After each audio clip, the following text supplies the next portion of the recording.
If you ask me to perform tricks that come close to real magic, I believe this is the one.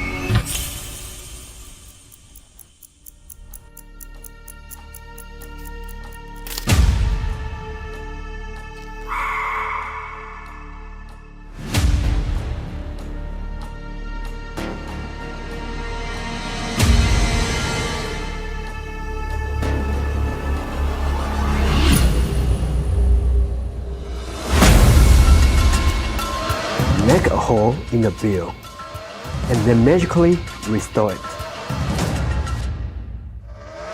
Even David Copperfield was amazed when he first saw the effect. Oh my god.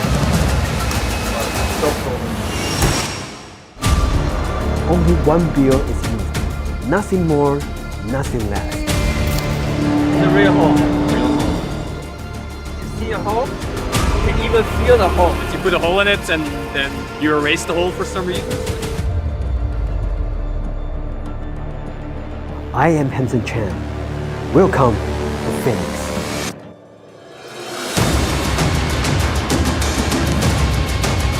See the color right here? Looks good. I can keep it? If you want.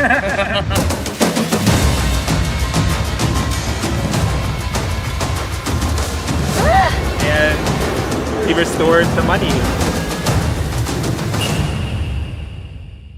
It's very good work. Thank you very much. Selling that?